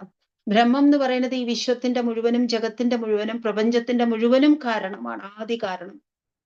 അതുകൊണ്ടാണ് വിശ്വമൂലം എന്ന് പറയുന്നത്. എന്നാലോ നിർമൂലമാണ്. അതെന്താണ്? ബ്രഹ്മത്തിന് കാരണമുണ്ടോ? ഇല്ല, ബ്രഹ്മത്തിന് കാരണമില്ല. ബ്രഹ്മത്തിന്റെ കാരണം ഇന്നതാണെന്ന് പറയില്ല. ബ്രഹ്മം എല്ലാത്തിന്റെയും കാരണമാണ്. നിർമൂലം, മൂലമില്ല, കാരണമില്ല. വിശ്വമൂലം എല്ലാത്തിന്റെയും കാരണമാണ്. പരമമഹമിതി ത്വദ്വിബോധം ശുദ്ധം. അങ്ങനെ ആലോചിച്ചു വന്നാല് ഈ പരബ്രഹ്മം തന്നെയാണ് ഞാൻ എന്നുള്ളത് മനസ്സിലാവും. ബ്രഹ്മം എന്താണെന്നുള്ളത് നമ്മൾ കുറെ ഇന്റലക്ച്വൽ ലെവലിൽ മനസ്സിലാക്കി. പക്ഷെ അത് നമ്മളുടെ അനുഭൂതിയുടെ തലത്തിലേക്ക്, അതിനെ നമ്മളുടെ എക്സ്പീരിയൻഷ്യൽ ലെവലിലേക്ക് വരണം എന്നുണ്ടെങ്കിൽ ഞാൻ പരബ്രഹ്മമാണ് എന്നുള്ള വിചാരം വേണം. ഞാനും പരബ്രഹ്മവും വേറെ എന്ന് പറയുമ്പോൾ രണ്ടുണ്ട്. അപ്പോഴും അവിടെ വ്യത്യാസമുണ്ട്. ഞാൻ പരബ്രഹ്മം തന്നെയാണെന്ന് പറയുമ്പോഴാണ് പരബ്രഹ്മം എന്നുള്ളത് എക്സ്പീരിയൻഷ്യൽ ലെവലിൽ നമുക്ക് മനസ്സിലാവുന്നത്. അങ്ങനെയുള്ള ആ അവസ്ഥയിലേക്ക് നമ്മൾ എത്തും. അതിനൊക്കെ തുടക്കം ഏതാണ്? ധർമ്മത്തിന്റെ മാർഗത്തിലൂടെ ചരിക്കുക. ചരിച്ചുകൊണ്ട് ഭഗവാൻ എല്ലാം സമർപ്പിക്കുക. പിന്നെയുള്ളതൊക്കെ തന്നെത്താനെ വന്നുകൊള്ളും. ആറാമത്തെ അഞ്ചാമത്തെ ശ്ലോകത്തിൽ പറയുന്നു, ജ്ഞാനം ത്വദ്ഭക്തതാം വാ ലഘുസുഹൃതവശാന്മർത്യലോകേ ലഭന്തെ തസ്മാദത്രൈവ ജന്മ സ്പൃഹയതി ഭഗവന്നാകകോ നാരകോ വാ ആവിഷ്ടം മാം തു ദൈവാത് ഭവജലനിധി പോതായിതേ മർത്യദേഹേ ത്വം കൃത്വാ കർണധാരം ഗുരുമനുഗുണവാദായിത ഗുണവാദായിതസ്താരയേഥാ. ഭഗവാനെ, മനുഷ്യവർഗത്തില് നമുക്ക് മനുഷ്യനെ പറ്റി എടുക്കുകയാണെങ്കിൽ ജ്ഞാനം ഉണ്ട്, അവബോധമുണ്ട്, നോളജ് ഉണ്ട്. പിന്നെ അത്രയൊന്നും നോളജ് അറിയാൻ അത്രയൊന്നും അത് എനിക്ക് അറിവുണ്ടെന്ന് പറയാൻ തക്ക വിധത്തിൽ എൻ്റെ ബുദ്ധി വികസിച്ചിട്ടില്ലെങ്കിലും എനിക്കൊരു മനസ്സുണ്ട്. ആ മനസ്സുകൊണ്ട് പലതിനെയും ഞാൻ ഇഷ്ടപ്പെടുന്നു, പലതിനും ഇഷ്ടമില്ല എന്ന് വരുന്നു. ആ മനസ്സ് മതി നമുക്ക് ഭഗവാനിൽ വെച്ചിട്ട് ഭക്തി വർദ്ധിപ്പിക്കാൻ. അപ്പോൾ നമുക്ക് ബുദ്ധിപരമായിട്ട് വലിയ കഴിവുകളുണ്ട്, ജ്ഞാനം ആർജിക്കാം. അതൊന്നും ഇല്ലെങ്കിലും നമുക്ക് മാനസികമായിട്ടുള്ള ആ തലത്തിൽ ഇരുന്നിട്ട് നമുക്ക് നല്ലപോലെ ഭക്തി ആർജിക്കാം. ജ്ഞാനമാണെങ്കിലും ഭഗവാനോടുള്ള ഭക്തിയാണെങ്കിലും അത് രണ്ടാണെങ്കിലും നമുക്ക് കിട്ടുന്നത് സുഹൃതം അനുസരിച്ചിട്ടാണ്. അതിനുവേണ്ടിയാണ് നല്ല കാര്യങ്ങൾ ചെയ്യണം. അതിന്റെ സുഹൃതം കൊണ്ട് നമുക്ക് ഭക്തിയും ജ്ഞാനവും ഒക്കെ കിട്ടും. അതുകൊണ്ടാണ് മനുഷ്യനിത് ഉണ്ട്. അതുകൊണ്ടാണ് ഈ ലോകത്തിൽ എന്തൊക്കെ പോരായ്മകൾ ഉണ്ടെങ്കിലും ഈ ലോകത്തെക്കാൾ എത്രയോ ശ്രേഷ്ഠത മേന്മ ഉള്ളതാണ് സ്വർഗമെങ്കിലും സ്വർഗത്തിലിരിക്കുന്ന ദേവന്മാരാവട്ടെ, നാഗം എന്ന് പറഞ്ഞാൽ സ്വർഗം, നാഗത്തിലിരിക്കുന്നവരാവട്ടെ, നരകത്തിലിരിക്കുന്നവരാവട്ടെ, നാരകോവ, നരകത്തിലിരിക്കുക എന്ന് പറഞ്ഞാല് പല പാപങ്ങളും ചെയ്തിട്ടുള്ള ആൾക്കാര്. അപ്പോ സെലസ്റ്റിയൽ ബീയിങ്സ്, സിന്നേഴ്സ് രണ്ടുപേരും ആഗ്രഹിക്കുന്നത് അവർക്ക് ലോകത്തില് മർത്യന്മാരായിട്ട് വരണം, മനുഷ്യരായിട്ട് വരണം. ലോകത്തിന് പല പോരായ്മകളും ഉണ്ട്. പക്ഷെ ഈ മർത്യ ലോകത്തിന്റെ പ്രത്യേകത എന്താ വെച്ചാല് ജ്ഞാനവും ഭക്തിയും ഒക്കെ ഉൾക്കൊള്ളാൻ പാകത്തിനാണ് ഈ മർത്യന്റെ മെന്റൽ ഇൻസ്ട്രുമെന്റിനെ ഭഗവാൻ ഡിസൈൻ ചെയ്തിരിക്കുന്നത്. അതുകൊണ്ട് ഇവിടെ ഈ ലോകത്തില് ഇത് കർമ്മഭൂമിയാണ്. ഈ ലോകത്തിൽ ഇരുന്നിട്ട് വേണം നമുക്ക് മോക്ഷം കിട്ടാൻ. അതുകൊണ്ട് സ്വർഗത്തിലുള്ള ദേവന്മാർക്ക് പോലും മോക്ഷം കിട്ടണമെങ്കിൽ ഒരു പ്രാവശ്യം ഇവിടെ പിന്നെയും തിരിച്ചു വരണം. അങ്ങനെയുള്ള ആ അവസ്ഥ, അത് ആവിഷ്ടം മാം തു ദൈവാത് ജലനിധി പോതായിതേ മർത്യദേഹേ, അത് നമ്മൾ മറക്കരുത്. ആ മനുഷ്യന്റെ ശ്രേഷ്ഠത മറക്കരുത്. നമുക്ക് ഈ സംസാര സാഗരം കടന്നപ്പുറം പോണെങ്കിൽ, ഇനി ജനിമരണങ്ങൾ ഇല്ല എന്നുള്ള അവസ്ഥയിലേക്ക് വരണമെങ്കിൽ, to be free from the cycles of birth and death, അതിന് വേണമെന്നുണ്ടെങ്കിൽ നമുക്ക് എന്ത് വേണം? നമുക്കിത് കടന്നു പോകണം. കടന്നു പോവാനുള്ള നമ്മളുടെ തോണി മർത്യദേഹമാണ്. മനുഷ്യൻ ഒരു ജീവിയായിട്ടൊക്കെ ഉണ്ടെങ്കിലും പലപ്പോഴും ഭർത്തന്മാര് പലപ്പോഴും അവരുടെ കർമ്മം കൊണ്ടൊരു ജീവിയായിട്ട് ജനിക്കും. അപ്പോ അറിവുണ്ടാവും. പൂർവ്വജന്മത്തിൽ മർത്യനായിട്ട് ഇരിക്കുമ്പം ആർജിച്ചിട്ടുള്ള അറിവുണ്ടായിരിക്കും. അതല്ലെങ്കിൽ സാധാരണ ഒരു ജീവിയെ ജന്തുവിനെ സംബന്ധിച്ചിടത്തോളം അങ്ങനെ മോക്ഷമാർഗത്തിലേക്ക് കാലെടുത്ത് നേരിട്ടെടുത്ത് വെക്കാൻ ബുദ്ധിമുട്ടാണ്. അതിന് ഒരു മർത്യദേഹം കിട്ടണം, മനുഷ്യന്റെ ദേഹം കിട്ടണം. അതുകൊണ്ട് ഈ സംസാര സാഗരത്തിനെ കടന്നു പോവാനുള്ള തോണി ഏതാണെന്ന് ചോദിച്ചാല് അത് മനുഷ്യ ശരീരമാണ്. ഈ ജന്മം നമുക്കത് കിട്ടി, ഭാഗ്യം കൊണ്ട് കിട്ടി. എല്ലായ്പ്പോഴും അങ്ങനെ ആയിക്കൊള്ളണം എന്നില്ല. ജഡഭരതന്റെ കഥയിൽ എന്താ പറയണത്? ഭരതൻ എന്ന് പറഞ്ഞിട്ടുള്ള വലിയ രാജർഷിയായിരുന്നു. കാട്ടിൽ പോയി ഋഷിയായി താമസിക്കുന്ന കാലത്താണ് ഒരു മാനിനെ രക്ഷിച്ചു സിംഹത്തിൽ നിന്ന്. മാൻ പ്രസവിച്ചു, മാൻ മരിച്ചുപോയി, കുട്ടി ജീവിച്ചു. ആ മാൻകുട്ടിയോടുള്ള ഇഷ്ടം കാരണം പിന്നെ ഒരിക്കൽ കൂടി പോയിട്ട് ഒരു മാനായിട്ട് ജന്മമെടുക്കേണ്ടി വന്നു. അതുകൊണ്ട് നമുക്ക് പറയാൻ പറ്റില്ല ഈ ജന്മം നമുക്ക് ഇങ്ങനെ കിട്ടി, ഈ ജന്മത്തിലെ നമ്മളുടെ പ്രത്യേകത കൊണ്ട് അടുത്ത ജന്മം നമ്മളൊരു പുഴുവായിട്ടോ പന്നിയായിട്ടോ എന്തെങ്കിലുമൊക്കെ ആയിട്ട് ജനിക്കുമെന്ന് പറയാൻ പറ്റില്ല. ഇത് കിട്ടിക്കഴിഞ്ഞു. കിട്ടിയ സ്ഥിതിക്ക് അതിനെ വേണ്ട നമുക്ക് എങ്ങനെ കാറും കോളുമുള്ള ഒരു നദിയിലേക്ക് നമ്മൾ ഇറങ്ങി നിൽക്കുകയാണ്, അല്ലെങ്കിൽ സമുദ്രത്തിലേക്ക് ഇറങ്ങി നിൽക്കുകയാണ്. നമുക്ക് തിരിച്ചു വരാനും പറ്റില്ല, കടന്നു പോണം. അതിനു വേണ്ടി നമ്മളിങ്ങനെ കാത്തിരിക്കുമ്പോൾ നമുക്കൊരു തോണി കിട്ടിയാൽ പിന്നെ നമ്മൾ ആ തോണിയെ വിട്ടുകളയോ? ഇല്ല. അതുപോലെയാണ് നമുക്ക് മനുഷ്യ ശരീരം കിട്ടിയതിനെ വിട്ടുകളയരുത്. പോതായിതേ മർത്യദേഹേ, നമ്മൾക്കുണ്ട മർത്യദേഹം ഒരു തോണി എന്ന പോലെ നമുക്ക് കിട്ടി. ഭവജലനിധി, ഭവം എന്ന് പറഞ്ഞാൽ സംസാരം, സംസാര സാഗരത്തിലെ മുറിച്ചു കടക്കാൻ അപ്പുറത്തേക്ക് പോവാൻ വേണ്ടിയിട്ട് മനുഷ്യദേഹം എന്നുള്ള തോണി നമുക്ക് കിട്ടി. അപ്പൊ അവിടെ ആരാണ് നമ്മളെ തോണിക്കാരനായിട്ടിരിക്കുന്നത്? ഭഗവാൻ തന്നെയാണ് ഗുരുവായിട്ട് വരുന്നത്. ഗുരു എന്ന് പറഞ്ഞാൽ നമുക്ക് മന്ത്രം തരുന്ന ആളാവും, നമുക്ക് നേർവഴി കാണിച്ചു തരുന്ന ആളായിരിക്കാം. നമ്മൾ സന്യാസിയാണെങ്കിൽ സന്യാസം തന്ന ആളായിരിക്കാം. അല്ലെങ്കിൽ നമ്മെ ചൂഴ്ന്നു നിൽക്കുന്നത് ഒരു ഗുരുസാഗരമാണ് എന്ന് പറയാം. എത്രയോ പേര് നമുക്ക് മാതൃകയായിട്ടുണ്ട്. അങ്ങനെയുള്ള ഗുരു ആയിട്ട് ആരാ വന്നിരിക്കുന്നത്? ഭഗവാൻ തന്നെയാണ് വന്നിരിക്കുന്നത്. നമ്മളൊരു തോണിയിലേക്ക് കാലെടുത്തു വെച്ചു. ആ തോണി നമുക്ക് സ്വന്തം തുഴയാൻ പറ്റിയില്ലെങ്കിലും അതിന് അമരക്കാരനായിട്ട് ഒരാൾ അവിടെ നിൽക്കുന്നുണ്ട്. കയ്യിൽ തുഴയുണ്ട്. വിദഗ്ധമായിട്ട് തുഴഞ്ഞു കൊണ്ടുപോകാനുള്ള കഴിവുണ്ട്. ആരാണ് ആ തുഴയുന്ന ആള്? അത് ഗുരുവാണ്. ഗുരു എന്ന് പറഞ്ഞാൽ ആരാണ്? ഭഗവാൻ തന്നെയാണ് വന്നിരിക്കുന്നത്. ഗുരുവിനെ, ഭഗവാനെയാണ് കർണധാരൻ ആയിട്ട് കിട്ടിയിരിക്കുന്നത്, അമരക്കാരനായിട്ട്, തോണിക്കാരനായിട്ട് കിട്ടിയിരിക്കുന്നത്. എന്നിട്ട് നമ്മള് ഈ തോണി വേണ്ട പോലെ ഉപയോഗിച്ചില്ലെങ്കിൽ അങ്ങനെയുള്ളവര് അവര് ആത്മഹത്യ ചെയ്യുന്നു എന്നാണ് ഭാഗവതത്തിൽ പറയുന്നത്. ഭാഗവതത്തില് നല്ലൊരു ശ്ലോകമുണ്ട്. അത് 11ാമത്തെ സ്കന്ധത്തില്. ധൃദേഹമാദ്യം സുലഭം സുദുർലഭം പ്ലവം സുകൽപ്പം ഗുരുകർണധാരം മയാനുകൂലേന നഭസ്വതീരിതം പുമാൻ പുമാൻ ഭവാബ്ദിം ന തരേത് സ ആത്മഹ. ഭഗവാൻ ഉദ്ധവനോട് പറയണം, ഈ ശരീരം എന്നുള്ളത് ഒരു തോണി പോലെ നിനക്ക് കിട്ടിക്കഴിഞ്ഞു. നിനക്ക് എന്ന് പറഞ്ഞാൽ മനുഷ്യന് കിട്ടിക്കഴിഞ്ഞു. സുലഭമായിട്ട് കിട്ടി, ദുർലഭമായിട്ട്. മനുഷ്യ ശരീരം എന്ന് പറഞ്ഞാൽ സുലഭമല്ല, ദുർലഭമാണ്. വളരെ കഷ്ടപ്പെട്ടിട്ട് കിട്ടിയതാണ്. പക്ഷെ അത് കിട്ടിക്കഴിഞ്ഞു. സുലഭം എന്ന പോലെ കിട്ടിക്കഴിഞ്ഞു.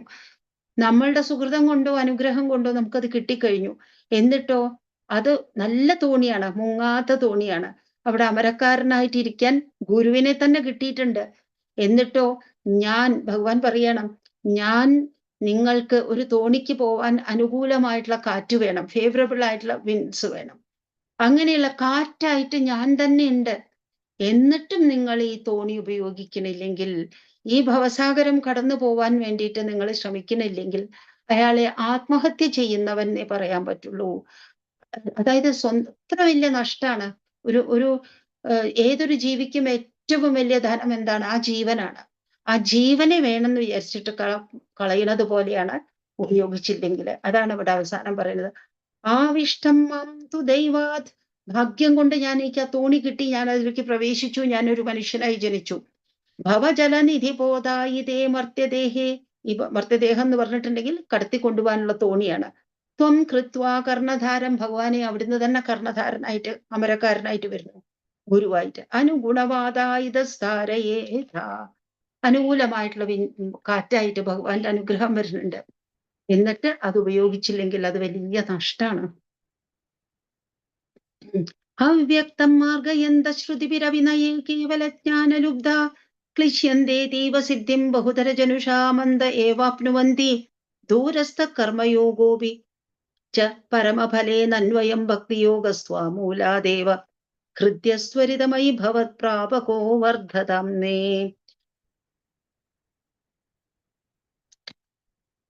നമുക്ക് സുലഭമായിട്ട്, നമുക്ക് സുലഭം എന്നല്ല, കുറച്ച് കഷ്ടപ്പെട്ടിട്ടാണെങ്കിലും നമുക്ക് ജ്ഞാനമാർഗത്തിലൂടെ പോവാം. കഷ്ടം തന്നെയാണ് ആ മാർഗം, അല്ല എന്നല്ല. അത് കർമ്മമാർഗത്തിൽ പോവാം. നമുക്ക് കർമ്മം ചെയ്യാനാണ് അധികം താല്പര്യം, കർമ്മമാർഗത്തിൽ കൂടെ നമുക്ക് മുന്നോട്ട് പോവാം. എന്നാലോ ഭക്തിയാണെങ്കിൽ അത്രയൊന്നും പ്രയത്നിക്കേണ്ട ആവശ്യമില്ല. അവ്യക്തം മാർഗയന്ത, നമുക്ക് പോവാനുള്ള മാർഗം അതിനു മുമ്പ് 4ാമത്തെ ശ്ലോകത്തിന്റെ തുടക്കത്തിൽ പറയുന്നുണ്ട് കേട്ടോ. ജ്ഞാനം കർമാഭിഭക്തി സ്ത്രിതയ മിക ഭവത് പ്രാപകം എന്ന് പറയുന്നുണ്ട് 4ാമത്തെ ശ്ലോകത്തിൽ ആദ്യത്തെ 2 വരി. അതിലെന്താ പറയുന്നത്? ജ്ഞാനം, കർമ്മം, ഭക്തി, ഇത് 3ഉം ഭഗവാനിലേക്ക് എത്താനുള്ള മാർഗങ്ങളാണെന്ന് പറഞ്ഞു വെച്ചു കഴിഞ്ഞു.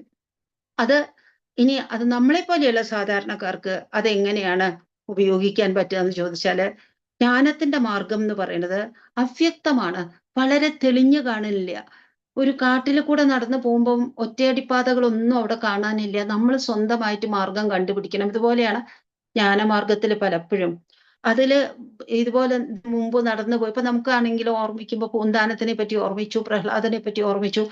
ആ സമയത്ത് നമുക്ക് ഭക്തി മാർഗത്തിൽ നമ്മളുടെ മുമ്പിൽ കടന്നുപോയവരുടെ അവരുടെ കാലടിപ്പാട് വീണിട്ടുള്ള ഒറ്റയടിപ്പാത ഉണ്ട്. അങ്ങനെ ആയിക്കൊള്ളണമെന്നില്ല ജ്ഞാനം. ജ്ഞാനം എന്ന് പറഞ്ഞിട്ടുണ്ടെങ്കിൽ അത് ജ്ഞാനികള് അവരുടെ ഒരു സ്വന്തം കാര്യമായിട്ട് പ്രാക്ടീസ് ചെയ്യുന്നതാണ്. പിന്നെ ചില ഗുരുക്കന്മാര് നമുക്ക് പലതും പറഞ്ഞു തരും. അത് വേദം. വേദം എന്ന് പറയുന്നത് എത്രയോ ഗുരുക്കന്മാര്, ഋഷിമാര് അവര് കണ്ടിട്ടുള്ള മന്ത്രങ്ങള് അവര് നമുക്ക് തന്നിട്ടുള്ളതാണ്. അത് നമുക്കൊരു മാർഗദർശിയാണ്. അതേപോലെ അങ്ങനെയൊക്കെ ആണെങ്കിൽ പോലും ജ്ഞാനം മാത്രം മതി, ജ്ഞാനം മാത്രം മതി, എനിക്ക് ഭക്തിയുടെ ആവശ്യമില്ല എന്ന് വിചാരിക്കുമ്പോൾ അത് നമുക്ക് പ്രയാസമുള്ള ഒരു മാർഗമായിട്ട് ഇരിക്കും. കേവല ജ്ഞാനലുബ്ധ, ജ്ഞാനം മാത്രം മതി എന്ന് വിചാരിക്കുമ്പോൾ നമുക്ക് ക്ലിശ്യന്തേതീവ, അത് അതീവ ക്ലേശം, ബുദ്ധിമുട്ടായിട്ടുള്ള ഒരു മാർഗമാണെന്നുള്ളത് നമ്മൾ ഓർമ്മിക്കണം. നമ്മളുടെ മെന്റൽ ആൻഡ് ഇന്റലക്ച്വൽ എപ്പററ്റസ് അതിന് തക്കവണ്ണമാണോ എന്നുള്ളത് ഓർമ്മിക്കണം. പിന്നെ ജ്ഞാനമാർഗത്തിൽ കൂടെ പോകുമ്പം ബഹൂനാം ജന്മനാം അന്ത്യേ അന്തേ, എത്രയോ ജന്മങ്ങൾക്ക് ശേഷമാണ് ജ്ഞാനവാൻ മാം പ്രപദ്യതേ എന്ന് ഭഗവാൻ തന്നെ പറഞ്ഞിട്ടുണ്ട് ഗീതയില്. എത്രയോ ഒരു ജന്മം കൊണ്ട് ജ്ഞാനം മുഴുവനും നമുക്ക് കൈക്കലാക്കാൻ പറ്റിയെന്ന് വരില്ല. ഭഗവാനിൽ എത്താനുള്ള ആ വഴി മുഴുവനും താണ്ടാനുള്ള ജ്ഞാനം നമ്മൾ എത്രയോ ജന്മത്തിലൂടെയായിരിക്കും നേടിയെടുക്കുന്നത്. ബഹുതര ജനുഷാമന്ത ഏവാപ്നുവന്തി, എത്രയോ ജന്മങ്ങൾ കഴിഞ്ഞിട്ടാണ് നമ്മൾ അവിടെ എത്തുന്നത്. അവിടെ മേൽപ്പത്തൂർ ആചാര്യനും അത് തന്നെ എടുത്തു പറയണത്. അതേപോലെ തന്നെയാണ് അവിടെ നമുക്ക് വഴിക്ക് കുറേ നീളമുണ്ട് ജ്ഞാനത്തിന്റെ വഴിയില്. അതേപോലെ തന്നെ ലക്ഷ്യം ദൂരസ്ഥമാണ്. ലക്ഷ്യം വളരെ അകലെയാണ് ഒരു കർമ്മയോഗിക്ക്. കാരണം എന്താ വെച്ചാൽ കർമ്മം നമ്മൾ നന്നായി ചെയ്യും, ഭക്തിയൊന്നുമില്ല, നല്ലത് സമൂഹത്തിന് വളരെ നല്ലതാണ്. പക്ഷെ പലപ്പോഴും നമ്മളുടെ രാഗദ്വേഷങ്ങളെ നമുക്ക് മാറ്റിവെക്കാൻ പറ്റിയെന്ന് വരില്ല. അതുകൊണ്ട് പലതും ചെയ്തു കഴിഞ്ഞാൽ ഇത് ഞാൻ ചെയ്തു, എനിക്ക് അതിന് വേണ്ട റെക്കഗ്നിഷൻ കിട്ടിയില്ല, അംഗീകാരം കിട്ടിയില്ല, എനിക്ക് അതിന് വേണ്ടത്ര മാന്യത കിട്ടിയില്ല എന്നൊക്കെ സങ്കടം വരും. അങ്ങനെ വരുന്ന സമയത്ത് നമ്മൾ പതുക്കെ അതിൽ നിന്ന് പിന്മാറാൻ നോക്കും, അതല്ലെങ്കിൽ നിന്നിടത്ത് നിൽക്കും. ദൂരസ്ഥമാണ് ലക്ഷ്യം. ദൂരസ്ഥ കർമ്മയോഗോപിച്ച പരമഫലേ, അങ്ങനെ അതും രണ്ടും ബുദ്ധിമുട്ടാണ്. എന്നാലോ പരമഫലേ നന്വയം ഭക്തിയോഗസ്വാമൂലാദേവ ഹൃദ്യസ്ത്വരിതമയി, എന്നാലോ ഭക്തിയുടെ മാർഗമാവട്ടെ അത് തുടക്കത്തിലും നല്ലതാണ്, ഒടുവിലും നല്ലതാണ്, മധ്യത്തിലും നല്ലതാണ്. ഒരു കരിമ്പിന്റെ കഷ്ണം എടുത്താൽ ഈ അറ്റത്തിനോ ആ അറ്റത്തിനോ മാധുര്യം എന്ന് ചോദിച്ചാൽ കരിമ്പിൽ മുഴുവനും മധുരരസമുണ്ട്. അതുപോലെയാണ് ആ ഭക്തി മാർഗത്തിൽ മുഴുവനും നമുക്ക് ആസ്വദിക്കാനുള്ളതുണ്ട്. അപ്പൊ നമ്മളത് വിട്ടുപോവില്ല. അപ്പോ സ്വാമൂല, ഒരു ഭക്തിയുള്ള ഒരാള് ഗുരുവായൂരിലൊക്കെ എത്രയോ ദൂരത്തുനിന്ന് വന്നു, ഭക്തിയുള്ള ആളാണ്, അവിടെ എത്തി, നട അടച്ചു, അയാൾക്ക് മടങ്ങി പോണ്ടി വന്നു, കാണാൻ പറ്റിയില്ല, എന്നാലും അയാൾ മനസ്സിൽ ദൈവത്തിനെ ശപിക്കില്ല, ഭക്തിയുള്ള ആളാണ്. വേറെ ഏതോ ഒരാള് അവിടെ വന്നു, ഗുരുവായൂരിൽ വന്നു, ഒന്ന് കാണാന്ന് വിചാരിച്ചു, ഒന്നും വലിയ ഭക്തിയൊന്നുമില്ല, അവിടെ എത്തിയ സമയത്തേക്ക് നട അടച്ചു കഴിഞ്ഞു, ഇത്ര പണം ചെലവ് ചെയ്ത് വന്നത് വെറുതെ ആയല്ലോ എന്നുള്ള വ്യർത്ഥബോധത്തോടുകൂടി, നഷ്ടബോധത്തോടു കൂടിയാണ് അയാൾ തിരിച്ചു പോവുക. ഇതാണ് ഒരു ഭക്തനും അഭക്തനും തമ്മിലുള്ള വ്യത്യാസം. ഭക്തി യോഗം എന്ന് പറയുന്നത് ആ മൂലാഗ്രം തുടക്കം തൊട്ടിട്ട് അവസാനം വരെ, ഒരു മരത്തിന്റെ വേര് മുതല് അവസാനത്തെ കൊമ്പിന്റെ അവസാനം നിൽക്കുന്ന തളിര് വരെ എന്ന് പറയാം, അത് മുഴുവനും ആസ്വാദ്യമാണ്.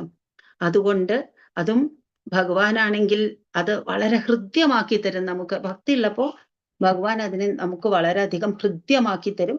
അതുകൊണ്ട് ആ മാർഗം തന്നെയാണ് സ്വീകരിക്കാൻ ഏറ്റവും നല്ലത്. 7ാമത്തെ ശ്ലോകത്തിൽ പറയുന്നു, ജ്ഞാനായൈവാദിയത്നം മുനിരപവദതേ ബ്രഹ്മതത്വം തു ശൃണ്വൻ ഗാഢം ത്വത്പാദഭക്തിം ശരണമയതീയസ്തസ്യ മുക്തിക്കരഗ്രേ ത്വധ്യാനേപീഹ തുല്യാ പുനരസുകരതാ ചിത്തചാഞ്ചല്യ ഹേതോരഭ്യാസാദാശു ശക്യം തദപി വശയിതും ത്വത്കൃപാചാരുതാഭ്യാം.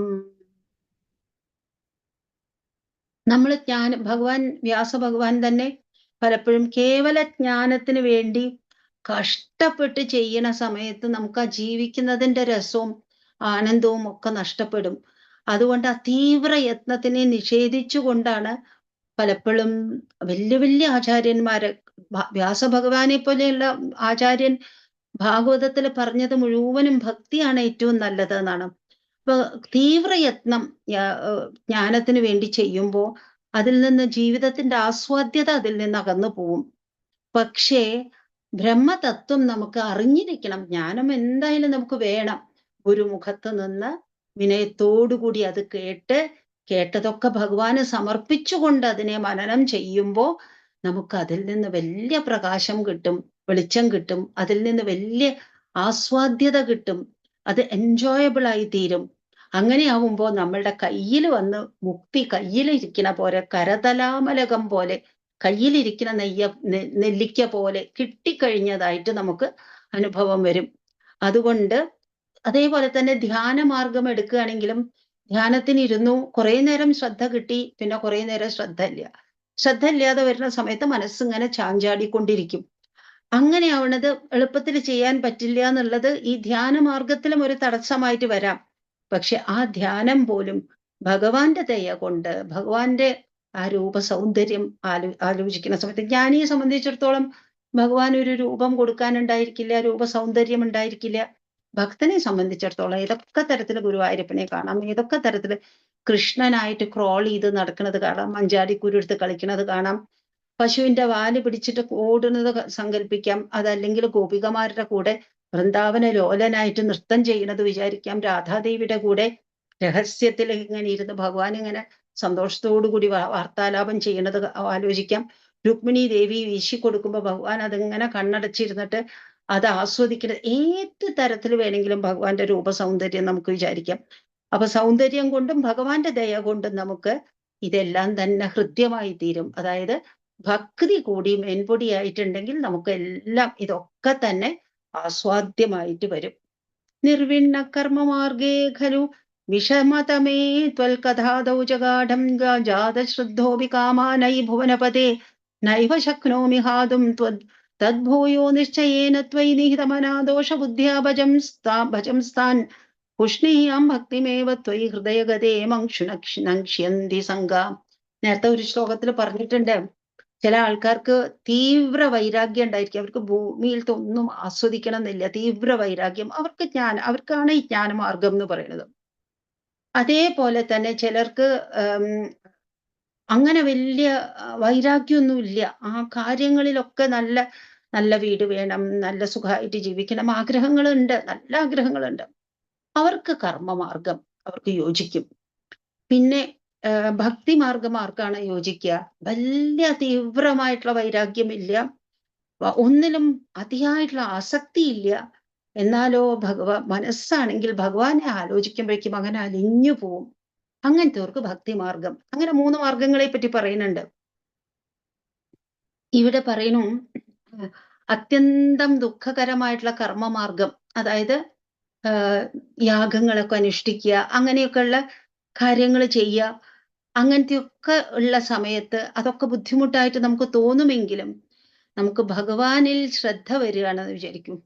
ഭഗവാനിൽ ശ്രദ്ധ വരികയാണ്, ഭക്തിയുടെ മാർഗം നമ്മൾ സ്വീകരിക്കുകയാണ്. നമുക്ക് കുറച്ചൊക്കെ ആസക്തികളുണ്ട്. കല്യാണം കഴിച്ച ആളാണ്, ഭാര്യയോട് അല്ലെങ്കിൽ ഭർത്താവിനോട്, കുട്ടികളോട്, അച്ഛനമ്മമാരോടൊക്കെ ഇഷ്ടമുണ്ട്. ഒരു ജോലി ചെയ്യുന്ന ആളാണെങ്കിൽ ആ പദവി തരുന്ന സുഖങ്ങളോടൊക്കെ അതിനോടൊക്കെ താല്പര്യമുണ്ട്. അങ്ങനെയൊക്കെ ആണെങ്കിലും അങ്ങനത്തെ ആൾ അതൊക്കെ ഇരിക്കട്ടെ, കയ്യിലിരിക്കട്ടെ. പക്ഷെ ഭഗവാനെ മുറുകെ പിടിച്ചുകൊണ്ട്, ഭഗവാനെ ഈ ദൗർബല്യങ്ങളൊക്കെ ദൗർബല്യങ്ങളാണ്, എൻ്റെ ആസക്തികളൊക്കെ ദൗർബല്യങ്ങളാണെന്ന് അറിഞ്ഞുകൊണ്ട്, പക്ഷെ എൻ്റെ പ്രത്യേക ഈ അവസ്ഥയിൽ എനിക്ക് വീട്ടുകാർക്ക് വേണ്ടതൊക്കെ ചെയ്തു കൊടുക്കണം, ഞാനത് സ്നേഹത്തോടു കൂടി ചെയ്തു കൊടുക്കട്ടെ, ഞാൻ എൻ്റെ ജോലിയിൽ വേണ്ടതൊക്കെ ചെയ്യണം, ആത്മാർത്ഥതയോടുകൂടി ചെയ്യട്ടെ. അതൊക്കെ ഉണ്ടെങ്കിലും അങ്ങനത്തെ ഒരാള് ഭഗവാനെ ആശ്രയിക്കുന്ന സമയത്ത് ഇതൊക്കെ ദൗർബല്യങ്ങളാണെന്ന് വിചാരിക്കുന്ന സമയത്ത് അയാൾക്ക് പതുക്കെ അതിൽ നിന്നൊക്കെ മോചനം കിട്ടും. അങ്ങനെ ഭഗവാനെ ഇതൊക്കെ ദോഷം ഉണ്ട്, ഇതിലൊക്കെ ദോഷബുദ്ധിയോട് കൂടിയിട്ടാണ്, ഞാനത് അറിഞ്ഞുകൊണ്ട് തന്നെയാണ് എൻ്റെ ഈ അവസ്ഥയിൽ എന്ന് വിചാരിച്ച് ചെയ്യുമ്പോൾ അയാൾക്ക് അതൊക്കെ ക്രമേണ അതിൽ നിന്നൊക്കെ മാറി അയാൾക്ക് എല്ലാ ഡ്യൂട്ടികളും ചെയ്തിട്ട് ഭഗവാന്റെ അടുത്തേക്ക് എത്താൻ പറ്റും. അങ്ങനെയുള്ള ഭക്തി തന്നിട്ട് ഭഗവാനെ എൻ്റെ ഹൃദയത്തിൻ്റെ ഉള്ളിൽ അവിടുന്ന് വന്നിരുന്ന് അരുളിയാൽ മതി. അങ്ങനെയായാൽ എല്ലാ വിഷയാസക്തികളും തന്നെത്താനേ പോവും. 9ാമത്തെ ശ്ലോകത്തിൽ പറയുന്നു, കശ്ചിത് ക്ലേശാർജിതാർത്ഥക്ഷയ വിമലമതിർന്നുദ്യമാനോ ജനൗഘേ പ്രാഗേവം പ്രാഹ വിപ്രോ ന ഖലു മമ ജനകാലകർമ്മഗ്രഹാവാ ചേതോ മേ ദുഃഖഹേതുസ്തതിഹ ഗുണഗണം ഭാവയത് സർവകാരീ ഇത്യുക്ത്വാ ശാന്തോ ഗതസ്ത്വാം മമ ച ഗുരുവിഭോ താദൃശിം ചിത്തശാന്തിം. ശ്രീമദ് ഭാഗവതത്തിലെ 11ാം സ്കന്ധത്തില് ഉദ്ധവൻ ഉപദേശിക്കുന്ന സമയത്ത് ഭഗവാൻ ഒരു ചെറിയ കഥ പറയുന്നുണ്ട്. അതിലത്തെ ഒരു കഥ എന്താച്ചാല്, ഒരു ബ്രാഹ്മണൻ അയാള് വളരെ ധാരാളം ധനം സമ്പാദിച്ചിട്ടുണ്ട്. ഭാര്യയ്ക്കും കുട്ടികൾക്കും ഒന്നും കൊടുക്കില്ല. ധനം ധനം എന്ന് വിചാരിച്ചിട്ട് അത് മുറുകെ പിടിച്ചുകൊണ്ടിരിക്കും. അങ്ങനത്തെ വ്യക്തി അവസാനം അയാളുടെ കയ്യിൽ നിന്ന് ധനമൊക്കെ പോയി. പോയ സമയത്ത് അയാളെ ഭാര്യയും കുട്ടികൾ പോലും അയാളെ ദൂഷിക്കും. തിരിഞ്ഞു നോക്കില്ല. കാരണം നല്ല കാലത്ത് അയാൾ അവരൊന്നും ചെയ്തിട്ടില്ല. നാട്ടുകാർക്ക് മുഴുവനും അദ്ദേഹത്തിന് ഒരു ദേഷ്യാണ്. അപ്പോ അദ്ദേഹം കഴിക്കുന്ന ഭക്ഷണത്തിൽ കല്ല് വാരിയിടുക വരെ ചെയ്യും അയാള്. അടിക്കും. ഇനിയിപ്പോ അയാളെ അടിച്ചാലും ചോദ്യം ചെയ്യാൻ അല്ലേല് പൈസയില്ല ആൾക്കാരില്ല. അയാളെ ദ്രോഹിക്കും. പലതും ചെയ്യും. അങ്ങനെ ആവണ സമയത്ത് ആദ്യമൊക്കെ അദ്ദേഹത്തിന് കുറച്ച് വിഷമം തോന്നിയിരുന്നു. ആലോചിച്ച് ആലോചിച്ച് വന്നപ്പോ ഒരു കാര്യം മനസ്സിലായി. എന്റെ കർമ്മം തന്നെയാണ് ഇതിനൊക്കെ കാരണം. കർമ്മം കഴിഞ്ഞു. അതൊക്കെ ചെയ്തു. ഇനിയിപ്പോ അതിനെപ്പറ്റി ഒന്നും ചെയ്യാൻ പറ്റില്ല. പക്ഷെ ഞാനിപ്പോ ഈ അവസ്ഥയിലെത്തി. ഇനി ആ കർമ്മത്തിനെ തിരുത്തിയെടുക്കാൻ പറ്റില്ല. ഭാവിയിൽ വല്ല സുകൃതവും ചെയ്യാന്നുള്ളത്. പക്ഷെ അദ്ദേഹം ഒരു കാര്യം മനസ്സിലാക്കി. എന്റെ ഈ അവസ്ഥയ്ക്ക് കാരണം, ഇപ്പോഴത്തെ ഈ അവസ്ഥയ്ക്ക് കാരണം എന്റെ മനസ്സാണ്. എന്റെ മനസ്സ് തന്നെയാണ് പണ്ട് കാലത്തും എന്റെ മനസ്സ് തന്നെയാണ് ഇതിലേക്കൊക്കെ കൊണ്ടുവന്ന് എത്തിച്ചത്. ആവട്ടെ, ഈ അവസ്ഥയില് ഞാന് എന്റെ മനസ്സുകൊണ്ടാണ് എനിക്കിതിനെ സ്വീകരിക്കാൻ പറ്റണില്ല. മനസ്സ് വരണം ഇവരെന്നെ അവമാനിക്കണൂന്ന് തോന്നുന്നു. അവർക്ക് എന്നെ മാനിക്കേണ്ട കാരണമൊന്നും ഇല്ലല്ലോ എന്ന് ആലോചിച്ചിട്ടുണ്ടെങ്കിൽ ഇതൊരു ദുഃഖല്ല. എന്റെ കർമ്മത്തിന്റെ ഒരു ഗതീന്ന് അങ്ങനെ ആലോചിക്കാൻ കഴിഞ്ഞാൽ പിന്നെ അയാൾക്ക് ഈ ദുഃഖം ദുഃഖമല്ലാതായി തീരും. അതുകൊണ്ട് തന്നെയാണ് ചില ആൾക്കാര് വെയിലത്തിരിക്കും. അവർക്ക് ആ വെയില് മുഴുവനും കൊണ്ടിരിക്കും. അവർക്ക് ഫാൻ വേണ്ട, ഒന്നും വേണ്ട. തണുപ്പ് കാലത്ത് അവരൊരു പുതപ്പ് ഉപയോഗിക്കുക പോലും ചെയ്യില്ല. നമ്മൾക്കൊക്കെ ആണെങ്കില് തണുപ്പ് നമുക്ക് കുറച്ച് ഇഷ്ടാണ്, കൂടിയാൽ ഇഷ്ടല്ല. ചൂട് കുറച്ചാണെങ്കിൽ ഇഷ്ടാണ്, കൂടിയാൽ ഇഷ്ടല്ല. നമ്മുടെ മനസ്സാണ് ഇതിനൊക്കെ കാരണം. അദ്ദേഹം ഒരു കാര്യം ഉറക്കെ പാടും. എന്റെ ഈ ഗതിക്ക് കാരണം ഞാൻ ജനിച്ച സമയത്തുണ്ടായിരുന്ന ഗ്രഹസ്ഥിതികളല്ല, ഗ്രഹങ്ങളല്ല. ചൊവ്വ ഇന്ന സ്ഥാനത്ത് നിൽക്കുന്നതുകൊണ്ട്, ബുധൻ ഇന്ന സ്ഥാനത്ത് നിൽക്കുന്നതുകൊണ്ട്, ശുക്രൻ അങ്ങനെയൊന്നുമല്ല. കാലം, എന്റെ നല്ല കാലം, ചീത്ത കാലം അതുമല്ല. എല്ലാത്തിനും കാരണം എന്റെ മനസ്സാണ്. എല്ലാത്തിനും കാരണം. എനിക്ക് എന്റെ മനസ്സിനെ പിൻവലിക്കാൻ പറ്റിയാൽ എനിക്കിതൊന്നും കഷ്ടമല്ല. ചില ആൾക്കാരുണ്ട് ഓപ്പറേഷന്റെ സമയത്ത് ഒരു തലത്തിലുള്ള സെഡേഷനും വേണ്ടാന്ന് പറയും. അങ്ങനത്തെ ആൾക്കാരുണ്ട്. അത് പിൻവലിച്ചിട്ട് ദേഹത്തിൽ നിന്ന് മനസ്സിനെ പിൻവലിച്ചിട്ട് ദേഹം ആ ഒരു ജഡം പോലെ ഡോക്ടറുടെ മുമ്പിൽ വിട്ടുകൊടുക്കും. അങ്ങനത്തെ ആൾക്കാർ ശരിക്കും ഉണ്ടായിട്ടുണ്ട് ഈ ലോകത്തില്. അങ്ങനത്തെവരെങ്ങനെയാണ്? സാധാരണക്കാർക്ക് ഇല്ലാത്ത ശക്തി അവർക്ക് എവിടുന്നാ കൈവന്നത്? അവരുടെ മനസ്സ്. മനസ്സാണ് എല്ലാ കാലത്തിനും എന്ന് അദ്ദേഹം മനസ്സിലാക്കിയ സമയത്ത് അദ്ദേഹത്തിന് പിന്നെ ഒന്നും അയാളെ ട്രബിൾ ചെയ്യാതെയായി. ആൾക്കാർ പരിഹസിച്ചാലും ഒന്നുമില്ല, കല്ല് വാരിയിട്ടാലും ഒന്നുമില്ല. എന്തായാലും കല്ല് മാറ്റിയിട്ട് കിട്ടിയ ഭക്ഷണം കഴിക്കാൻ വേണ്ടി ശ്രമിക്കും. അങ്ങനത്തെ ഒരാളുടെ കഥ പറയുന്നുണ്ട് ഭാഗവതത്തിൽ. അതാണ് ഈ കഴിഞ്ഞ ശ്ലോകത്തിൽ കണ്ടത്. 10ാമത്തെ ശ്ലോകത്തിൽ മറ്റൊരു കഥ കൂടി ഭാഗവതത്തിലുണ്ട്. അതെന്താണെന്ന് വെച്ചാല് ഒരു പുരൂരവസ് എന്ന് പറഞ്ഞിട്ടൊരു രാജാവ്. ആ രാജാവ് ഉർവശി എന്ന് പറഞ്ഞിട്ടുള്ള അപ്സര സ്ത്രീയെ കണ്ടു. അതോടുകൂടി ഭ്രമം തോന്നി. ഭാര്യയായിട്ട് വരണം എന്ന് പറഞ്ഞു. അവര് സമ്മതിച്ചു. കാരണം എന്താ വെച്ചാല് അവർക്കൊരു ശാപം ഉണ്ടായിരുന്നു. അത് ഉർവശിക്ക് ഇത്ര കുറച്ചു കാലം ഈ ഭൂമിയിൽ ജീവിക്കാനും ഒരു മനുഷ്യന്റെ ഭാര്യയായിട്ട് ഇരിക്കാനും കുട്ടികളെ പ്രസവിക്കാനോ ഒക്കെ യോഗം ഉണ്ടായിരുന്നു. അങ്ങനെ വന്നതാണ് കുറച്ചു കാലത്തിന് വേണ്ടിയിട്ട്. അപ്പോഴാണ് ഈ രാജാവ് ഇങ്ങനെ ഭ്രമിച്ചടുത്ത് ചെന്നത്. അപ്പൊ അവർക്ക് അവിടുന്ന് പോവാനുള്ള വഴി അവര് നോക്കി വെക്കണം. രാജാവിന്റെ ഭാര്യയായിട്ട് ഇരുന്നാ പോരാ. എന്തെങ്കിലും ഒരു കാരണം പറഞ്ഞിട്ട് എപ്പോഴെങ്കിലും ഇവിടുന്ന് പോവാനുള്ള വഴി നോക്കി വെക്കണം. അതിനുവേണ്ടി രാജാവിനോട് പുരൂരവസിനോട് വളരെ ഇമ്പോസിബിൾ ആയിട്ടുള്ള കണ്ടീഷൻസ് പറഞ്ഞു. അതായത് ഒരു സെൽഫ് റെസ്പെക്ട് ഉള്ള ഒരാൾക്കും മാനിക്കാൻ പറ്റാത്ത ചില കാര്യങ്ങൾ പറഞ്ഞു. ഈ സ്ത്രീയോടുള്ള ഭ്രമം കാരണം അദ്ദേഹം അത് സ്വീകരിച്ചു. വളരെ മോശമായിട്ടുള്ള കണ്ടീഷൻസ് ആണ് പറഞ്ഞത്. അത് സ്വീകരിക്കാൻ ഒരു രാജാവ്, എത്രയോ ജനങ്ങളെ ഭരിച്ചു നടക്കുന്ന രാജാവ്, എത്രയോ വലിയ ഭൂമിയുടെ അധിപനായിട്ടുള്ള ആള് ഒരു സ്ത്രീയുടെ മുമ്പിൽ ഇങ്ങനെ സെൽഫ് റെസ്പെക്റ്റിന് നിരക്കാത്ത വിധത്തിൽ കണ്ടീഷൻസ് ആക്സെപ്റ്റ് ചെയ്തിട്ട് ആ സ്ത്രീയെ സ്വീകരിച്ചത് കൊണ്ട് അദ്ദേഹത്തിന് വലിയ ബുദ്ധിമുട്ടുണ്ടായി. പക്ഷെ കുറെ കാലം കഴിഞ്ഞപ്പോൾ മനസ്സിലാവും, ഞാൻ എനിക്ക് ഈ അവസ്ഥ വന്നത് എന്റെ കാമം കൊണ്ടാണ് എന്ന് വിചാരിച്ചിട്ട് അതിനെ ജയിക്കാൻ അദ്ദേഹം ശ്രമിക്കുന്നുണ്ട്. അതിന് ഐളഗീതം എന്നാണ് പറയുന്നത്. ഭാഗവതത്തിലുള്ള ഒരു ഭാഗമാണ്. അതാണ് ഈ 10ാമത്തെ ശ്ലോകത്തിൽ പറയുന്നത്. ഐളപ്രാഗുർവശീം പ്രത്യതിവിവശമനാസേവമാനശ്ചിരം താം ഗാഠം നിർവിദ്യ ഭൂയോ യുവതി സുഖമിതം ക്ഷുദ്രമേ വേദികായൻ ത്വദ്ഭക്തിം പ്രാപ്യ പൂർണ്ണ സുഖതരമചരത് തദ്വദ് ഉദ്ധൂത സംഘം ഭക്തോത്തം സംക്രിയാമാം പവനപുരപതേ ഹന്തമേരുന്ധീരോഗാൻ. ആ അയിളൻ എന്ന് പറഞ്ഞാൽ പുരുരവസ്ഥ. ഇളടെ പുത്രനായതുകൊണ്ട് അയിളൻ എന്ന് പേര്. ഇളടെ പുത്രന് ഇങ്ങനെ ഒരു ജീവിതത്തില് ഒരു ഘട്ടത്തിൽ വെച്ച് ഒരു സ്ത്രീയോട് ഇത്രയൊക്കെ വലിയ ദൗർബല്യം തോന്നിയാലും അദ്ദേഹത്തിന് ബുദ്ധി വീണ്ടെടുക്കാൻ പറ്റി. അതിന്റെയൊക്കെ വ്യർത്ഥത മനസ്സിലാക്കി. എന്നിട്ട് അതിൽ നിന്ന് അതിനെ അതിക്രമിച്ചിട്ട്, ആ കാമത്തിനെ അതിക്രമിച്ചിട്ട് ഭഗവാനിൽ ഭക്തി ചെയ്തുകൊണ്ട് പിന്നെ മുന്നോട്ട് പോവാൻ പറ്റി. അതുപോലെ ഞാനും എന്ന് ഭട്ടതിരി അവിടെ ഇരുന്നിട്ട് പറയാണ്. ഇത് പറയുമ്പോൾ ഭട്ടതിരിക്ക് 10-27 വയസ്സേ ഉള്ളൂ. അദ്ദേഹത്തിന്റെ കഥ നമുക്കറിയാം. ബ്രാഹ്മണനായിട്ട് ജനിച്ചാലും വളരെയധികം ലൗകികമായിട്ടുള്ള കാര്യങ്ങളിൽ താല്പര്യം ഉണ്ടായിരുന്നു. അങ്ങനെ ഇരിക്കുന്ന സമയത്താണ് ഭാര്യയുടെ ബന്ധു ഭാര്യ പിതാവോ അമ്മാമനോ പറ്റിയാണ് അച്യുത പിഷാരടി. ഭാര്യ പിതാവ് എന്നാണ് ഓർമ്മ. അദ്ദേഹം പറയും, അയ്യോ കഷ്ടം, ഇങ്ങനെ നല്ല ജന്മം കിട്ടിയിട്ടും വേണ്ട വിധം നല്ല കവിത്വമുണ്ട്, എന്നിട്ട് അത് ഉപയോഗിച്ചിട്ട് ചീത്ത വൃത്തികെട്ടിട്ടുള്ള കവിതകൾ ഉണ്ടാക്കാനുള്ള ഒരു വാസന. അതിനെപ്പറ്റി അദ്ദേഹം ചൂണ്ടിക്കാണിച്ചപ്പോൾ പെട്ടെന്ന് മനസ്സ് മാറിയിട്ട് പിന്നെയാണ് ഭഗവാന്റെ നല്ല ശ്രദ്ധ വന്നത്. അങ്ങനെയുള്ള പിന്നെ ഐലൻഡ് അവസ്ഥയിൽ ഭഗവാനിലേക്ക് എത്താൻ കഴിഞ്ഞല്ലോ ഭക്തി കാരണം. അതുപോലെയുള്ള ഭക്തി എനിക്കും തരണേ.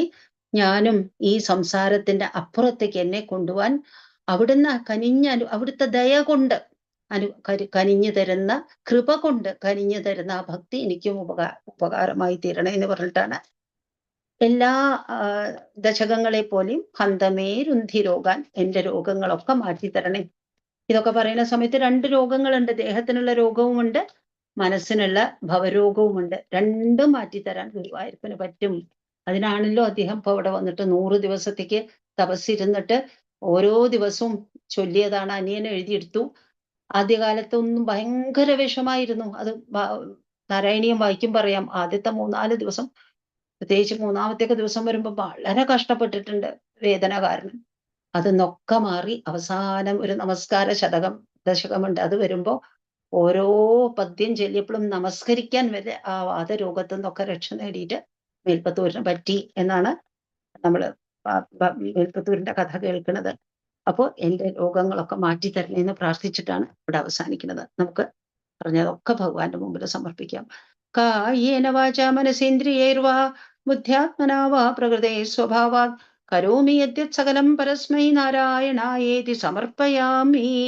ശ്രീ ഗുരുവായൂരപ്പാ ശരണം, ശ്രീ ഗുരുവായൂരപ്പാ ശരണം, ശ്രീ ഗുരുവായൂരപ്പാ ശരണം.